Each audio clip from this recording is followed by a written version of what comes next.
Hello guys, for today's video, mahimo ko gali banana cake. So umpisahan ta na guys. Sa set A gali guys, ang aton nga ingredients, i-separate na ang mga dry naton nga ingredients. Kag sa aton nga mabasa ang ingredients. Aw nano. Bali lawagon ko na lang di gali guys ang mga ingredients ko ha. Sa set A gali sa dry naton nga mga ingredients, nagbutang ko ta sang 1 1/2 cups all-purpose flour, 3/4 nga sugar, tani brown na siya, hindi ang white sugar.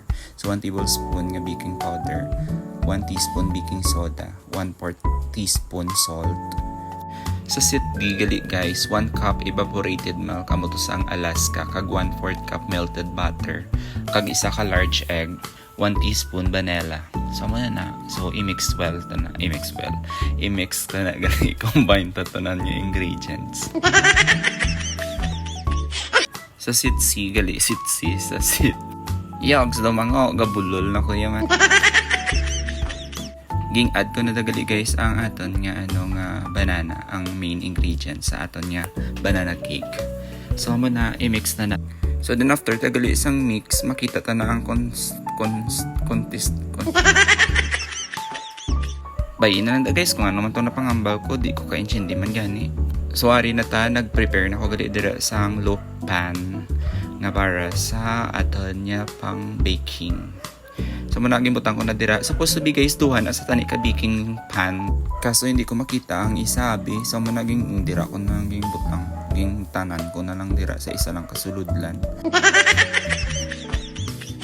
Anyway, nag-preheat na ko dagali guys, 250 Celsius or Fahrenheit ang aton nga oven.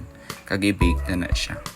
So i-bake ta siya around 50 to 55 minutes. So luto na siya guys sa amo na nga time.